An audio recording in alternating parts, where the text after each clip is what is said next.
What's up guys, it's Allie and welcome back to my channel. Or if you're new to my channel, welcome. Hit that subscribe button. It's a fun time here. I know I haven't been on this channel or uploaded in a while, or in a couple months I should say. It hasn't been that long. But that's because we've had some pretty life-altering things happen here. First, as you can see, I'm no longer pregnant. I had my baby, which obviously by the title of this video is what this is all about. I'm going to share with you guys my birth story, my D&C journey, everything, and I'm not leaving details out. Also, really quickly, I know I did say I was going to do like an intro video with my daughter and show you guys to her. I've changed my mind on that. I don't want to put a camera in front of my daughter. If you have a problem with that, I really don't care. I'm her mother. I get the say so of what goes. But if you want to see pictures of her, wow, head over to my Instagram. It's Allie B Youngclaws. I'll put it right here.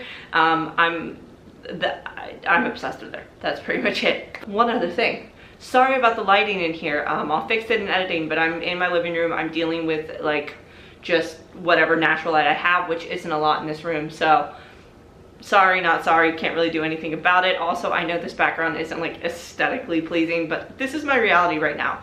Pump over here. My life's a mess currently, but I am so blessed. So without further ado, let's get into it. So I went into labor May 19th at around 10:20 at night. So basically, backing up a couple hours, my friends, I'll insert a picture here, actually surprised me with a surprise baby shower on May 19th.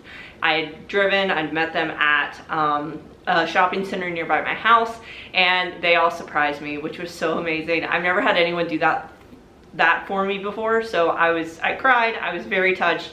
I'm so incredibly grateful to have them in my life. And if you guys are watching this video, you know who you are. Even if you weren't there but wanted to go, you know who you are. I'm grateful for you. So this is what I think happened. So it's a massive shopping center and we did a lot of walking. So I think that's kind of what kind of kick-started things.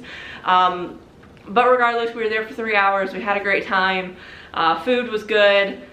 Company was excellent, and got home and got changed, and then around 9:45 I was sitting on the couch with my husband. We were watching Grey's Anatomy, of course, shocker to no one if you know me, and I felt something come out of me. Now I was thinking, oh, this is my mucus plug. Now if you don't know what a mucus plug is, I will put it right here. But I wasn't sure because I'm a first-time mother, first-time laborer. I have no idea what to expect. All I knew was I was scheduled for a C-section on May 30th. That's all I knew, because my baby was breached the entire pregnancy. Now, so that being said, I felt something wet come out, and I went to the bathroom, and it looked like what Google said a mucus plug was. It was clear and tacky looking. So I was like, okay, well, that could mean a couple things. It could mean nothing. It could mean labor is going to start soon, or labor is coming at some point. You just never know. So I told Kyle, and I was like, hey, this just happened. I'm pretty sure this is what it is, just FYI. So we went upstairs like normal to get ready for bed, and Kyle got in the shower, and I was on TikTok, and I was kind of laying on, and I kept feeling stuff kind of come out of me, but it wasn't a lot. So I was like, okay, like maybe this is just what it is. And because it said it was like it should be like a tablespoon worth of stuff, so I don't know. But I was kind of laying like on my side, so my knees were closed, and all of a sudden I rolled over, and as I rolled over and opened my right leg to roll over, I literally, the best way I can describe it is just like a water balloon burst down there, and just wet. And immediately after that, I had my first contraction. I will mention I also had 2 really painful cramps before I lost my mucus plug. So I probably should have been like, that was telling, but again, first time, what was I to know about it? So yeah, immediately felt my first contraction. I started timing them on my phone, just kind of doing like in my head. I downloaded an app that don't download an app, guys. Just count them on your phone. And I was waiting for Kyle to get out of the shower. I was scared to move because I couldn't really believe it. Like, oh my God, is this it? We're like a week early. What the heck? Like, this is bizarre. I had a week left of work. Like, what was going on? The contractions kept coming. They were coming about 5 minutes, 4 to 5 minutes apart. That's when I knew, like, okay, I think this is it. My husband gets out of the shower. As soon as he's out, I'm like, Kyle, you need to get dressed and pack a bag because I'm having contractions. I'm pretty sure I'm in labor. And then while we timed them, because the rule is 5-1-1, I think. So contractions are 5 minutes apart, they last for 1 minute, and they go on for 1 hour. That's how you know you're in active labor from my OB. So for 45 minutes this was going on, and at that point I said, screw it, this hurts, I'm calling.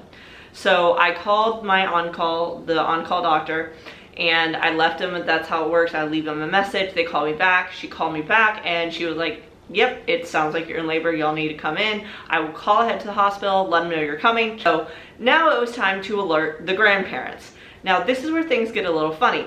We could not get a hold of my parents or Kyle's mother. Like, I don't know why everyone else in our family was answering their phones except for the grandparents. I was truly getting so aggravated because I was also in pain. Like, contractions are no joke, guys. They truly do feel like 20,000 times what a period cramp feels like. Guys, if you don't know and you're curious, get a simulator. I'm sure it's similar. So I'm calling my mom and my dad each 4 separate times. No one's answering. I'm texting them like, hello, 911, answer the phone, I'm in labor. And I'm like, oh my God, they fell asleep. This, like, are you serious? So I then called my uncle because I didn't know my grandparents were still awake, so I didn't want to bug them. And also they don't really drive at night anymore. So I called my uncle. Thank God he answered. And I said, hey, I'm in labor. My parents aren't answering. Like, I need you to go get them, wake them up. And my aunt and uncle were like, wait, what? I'm like, yeah, they're not answering their phones. So my uncle, long story short, my uncle and aunt end up going over to their house, banging on their door. My dad finally answers, they wake up. Now, while this is happening, we're trying to get in touch with my mother-in-law, who is also not answering the phone. So what do? We call my brother and sister-in-law. My brother-in-law answers the phone, thank God. And because my sister-in-law always has her phone on Do Not Disturb. Caitlin, if you're watching this, fix that. We're like, hey, where's your mother? Like, I'm in labor. We need her. Like, hello? And they're like, oh, she's on a date. Okay. So they're trying, so now they're tasked to getting my mother-in-law to answer the phone. So they're calling and calling and calling and calling. Again, long story short, they end up getting in touch with her. She had had a couple drinks, like just 1 or 2, so she didn't want to drive 3 hours, which, you know, fine, I completely understand that. So she was like, okay, let me sleep this off and then I'll be up first thing in the morning. And we were like, that's totally fine. Of course, she didn't actually sleep until she heard the baby was born and I was okay, but still, she did the very responsible thing, so applaud for my mother-in-law on that one. Even though she would have anyway, but still, that's lesson, don't drink and drive, kids. Anyways, so all the grandparents are alerted. We're getting in the car. We alerted my neighbors to come get Tiger. Thank God they were awake. And so Tiger was taken care of. We're getting in the car, we're going. My mother calls finally. She's kind of talking me through like, oh my God, oh my God, oh my God. I'm doing the same thing. Cause I'm just like, what the heck? Like, I'm still in this like, oh my God, this is happening phase. So we get to the hospital, quickest drive to the hospital ever. Normally it takes 45 minutes. It was like, I mean, it was 10:30, 11 at night, so it took literally 18 minutes to get there. And once we finally figured out where we were going, we checked in, and I think I was only waiting in the waiting room for probably about 10 minutes before I got called back. Maybe more than that, but maybe like 5-10 minutes more than that. I'm not too sure, because I was having really painful contractions at this point. I just wanted the drugs. That was where I was at. And so finally I get called back. I'm walking back. I get into triage. They get me in a gown. I use the restroom. Apparently I leaked a little some mech on the floor, which again, I'll put the definition down below. And then I got on the table. They checked me and I was already 5 centimeters dilated, around 4 to 5 centimeters dilated. And I was like, holy crap, this is painful. Like, how do women do this to 10 centimeters? Bravo to those women who, number 1, have done this to 10 centimeters, or number 2, have done this to 10 centimeters unmedicated. I take my hat off to you, I applaud you. So they're getting my IV in, they're hooking me up. There's so many people coming in and out, and I'm just like, give me drugs. this hurts, I want it to stop, give me drugs. So they gave me fentanyl once the doctor came in and said it was okay. It took the pain immediately away, which is why I say it was cool. It also made me feel very warm. Like, I don't know why, but like and then it kind of made the room spin a little bit. The best way I've been telling people is like, you know, at a fun house, when you go in that room and you have to walk through that room with the wall spinning and you feel like you're about to flip. That's kind of how it felt. Anyways, so the doctor comes in, she walks me through everything that's happening. Kyle signs all the forms that need to be filled out, and then the anesthesiologist comes in. He was fantastic. That's how, that was the part I was most nervous about, was the epidural. Because the needle in the spine doesn't sound that fun. So I was really nervous about the epidural. But the anesthesiologist was great. He was literally walking me through step by step what he was doing. He was putting pressure on my back to know like what I would feel, how it would feel, etc., etc. He did it. That was the worst part of it. The epidural hurt the worst, but literally that thing set in immediately, and then I immediately felt nauseous, so they laid me down on my side, but I could not feel anything from like here down. Could not. It was really an out-of-body experience watching people move my legs, but could not feel people moving my legs. That was weird. It was like, yeah, it was just weird. So finally we get on. It's about 1:30 at this point, so they're wheeling me to the OR. By this point I'm freaking exhausted. Like, I never understood why my mother kept saying like, oh, I just wanted to go to sleep, I just wanted to go to sleep. I get it now. I was so freaking tired, and I just remember wanting to go to sleep, but I was willing myself to stay awake because I wanted to hear her cry. I needed to hear her cry, and I needed to make sure I was okay. Like, I needed to be wheeled out of that operating room knowing I was okay. So Kyle waits outside. They put me in the operating room. They get me all set up, you know, Kyle, and I'm just lying there like, oh my God, I'm naked on a table in front of like 15 people. I really actually don't care. Kyle finally shows up. And he's just talking to like keep me awake, but also kind of keep me calm. And then 1:55 a.m. she was born, and we hear little Emerson cry. And that was the best feeling in the entire world. I truly don't think anything will ever measure up to that feeling. And then I threw up. It was the epidural. I'm not too sure. It wasn't a lot, but it was also a very awkward angle because I'm like laying here like like pretty much trying. It was just very strange. Anyway, Kyle went with Emmy. I was getting sewed up. I finally get taken to recovery, and I have to be there for an hour. This is when I got the shakes. They tried to hand me my daughter, but I was shaking so bad I did not feel I could support her, which was awful, but it was just what it was. And I couldn't get comfortable enough to go to sleep because my head, like my neck was hurting so bad. And I knew what I needed to do. Like, I needed to shift my body and move around to kind of make it better, but I couldn't because I couldn't feel the lower half of my body. It's very frustrating. Kyle was falling asleep in the chair. We at this point, we had been up over 24 hours at this point. We were exhausted. And we just wanted to sleep. And then finally, after an hour in recovery, they wheeled me to my outpatient room, or excuse me, my inpatient room. And they had Emerson in the nursery, and we got to go to sleep at least for 2 hours because they said they were gonna bring her in at 6 a.m. So at this point it was around 4. And then all night, nurses come in giving me meds, poking my IV, doing all the things. So lo and behold, that's like the birth story. And I know I'm going through this fast, but I don't want this video to be too long. So, and we're already at 15 minutes. So basically I was in the hospital for 2.5 days. Now I will say the second day of recovery for a C-section is the worst, at least in my opinion. It is very, obviously your abdominal muscles have been cut. So it's very hard to sit up. Thank God for those beds that move on their own. The epidural took a really long time for me to wear off. Like by the next day, by later that morning, like on Saturday, May 20th, like the day she was born, I could feel my legs, but my left thigh took almost a full day to come back. Like I could feel it, but I couldn't feel it, if that makes sense. Like I felt pressure, but I couldn't feel myself like doing what I'm doing now, which is hitting it. And it was very hard to sit up. My incision burned and stung really bad anytime I moved. It sucked. But the pain meds they give you are great. So basically, Shauna, my mother-in-law, she came up that day. Both of the grandparents did. It was just my mother-in-law got there first, and then my parents got there like at 7 o'clock at night. They stayed for a couple hours, came to the house, took care of my dog, and then they came back the next morning. So again, I was in the hospital for about 2.5 days. I was discharged on May 22nd, which I was so ready to come home. And then really recovery at the hospital, it's good because you have people constantly watching you. Like, yeah, I was constantly bleeding. Obviously, if you don't know, when you have a C-section, yes, you do still bleed down there. I'm still, to this day, we're a month post-op, still bleeding down there. But that's also for another reason I'll get into in a minute. But even if I didn't have what happened to me after, I probably would still be bleeding.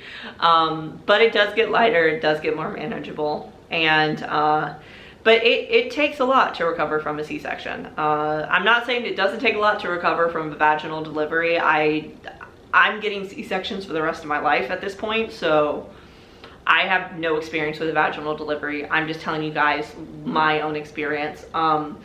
Really, that was the biggest thing, was the bleeding and then the movement. Those were the two hardest things. You will have someone help. Kyle was incredible the entire time, just moving, going to the bathroom, getting a shower, things like that. It is incredibly hard. Like I said, the second day is by far the worst, and the nurses told me that.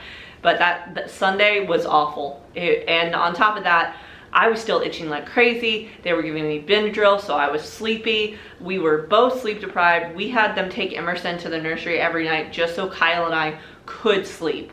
Which I definitely don't regret doing, just because we knew coming home, well, we didn't know what to expect coming home. We didn't know if she would be a great sleeper. We didn't know if she'd be fussy all night. We had no idea. So we were like, well, while we can, yeah, we're gonna sleep. Of course, my sleep got interrupted every 2 hours because nurses were coming in giving me medication. You really, there's no peaceful sleep in a hospital, guys. If you think that, you're thinking wrong. So on May 22nd, I was very lucky. My mother stayed the whole week to help out Kyle and I with Emmy. So on May 22nd, I got to come home, and I was just like, my body was tired. I was so tired that first day. And it really took me a good week to fully, yes, I was up and moving about, but it really took me to the end of that first week to really kind of feel like, okay, I can do this on my own. And then the second week came, nothing really extraordinary happened the second week. The third week is when things got interesting. So the third week on Tuesday night, I was still bleeding at this point, and again, that's normal, but it hadn't lightened up. I wasn't in danger where I was bleeding through a pad in an hour or anything like that, but I was like, it wasn't changing color like it says it was supposed to, and it was kind of heavier than it had been.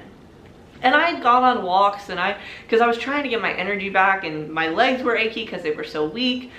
And so Tuesday night, all of a sudden, or Tuesday afternoon to Tuesday night, I just started feeling a lot of blood being expelled. And that wasn't normal. That wasn't what I'd been feeling for the last 2 weeks. But I was like, okay, well, maybe, Kyle's right. Maybe it's just because I've been more active. I don't know. Well, Tuesday night, I'm woken up, I go to the bathroom, and all of a sudden, there are these two massive blood clots about like that size, if not bigger, down there. And that's when they tell you to call the doctor, because that's not supposed to happen. You're not supposed to be passing blood clots that are bigger than a dime. And technically, those clots are supposed to stop passing really about a week after surgery, or, So I immediately woke up Kyle, and we called the on-call doctor again, and luckily she got me in to one of the on-call doctors for the next morning at 11 a.m. And so the next morning we went. I was so freaking tired because on top of this, my uterus was cramping so bad it literally felt like I was in labor again. I probably got 2 hours of sleep that night. It was awful. On top of having to take care of a newborn, which I will say Kyle did that by himself. So, because I couldn't move. Anytime I moved, more blood came out. It was just I was not living, guys. I was not having it. So 11 a.m. the next morning, we go to my doctor, we go to my OB, she does a vaginal ultrasound, and lo and behold, my uterus didn't close properly. So my uterus hadn't contracted or it had been contracting, but it not to what it should have been, and it was about 7 centimeters open, if I'm remembering that right. So my uterus is 7 centimeters open, and it is filled with blood clots. So what does that mean? I now have to have another surgery, which is called a D&C. Again, I will put the definition down below. But so last Thursday, that's essentially where I found myself at 7 in the morning in the hospital again, or in the surgical center, having to get another surgery. Now this procedure, it normally doesn't happen on postpartum women. This is normally a procedure that is done if you've miscarried. But I have had women in my family go through the surgery, so I knew what to expect. But they put you to sleep. The surgery takes like 15 minutes. It's not a big deal. You wake up really groggy, and then that's it. So it wasn't a huge deal, but I was just glad when I woke up I would be feeling better.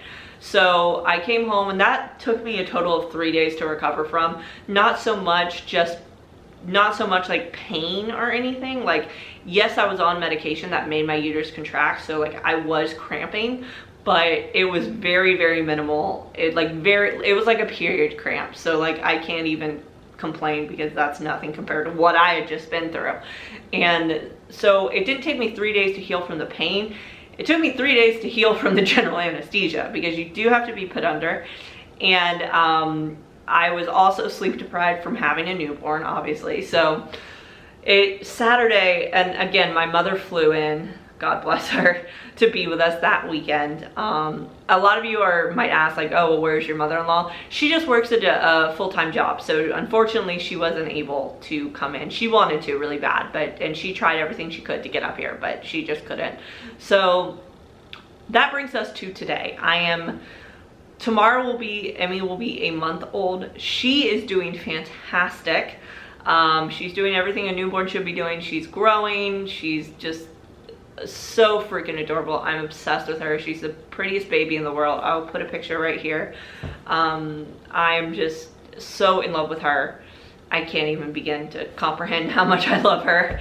But she has been doing excellent. I am doing great. I am still very weak energy wise. Like, going up and down the stairs of my house is a very big chore for me, but I am definitely on the mend. Like I mentioned, I'm still bleeding down there, but it's definitely a whole heck of a lot lighter than what it was. And they said I can continue bleeding up to 2 to 6 weeks. I have my post-op doctor's appointment next week.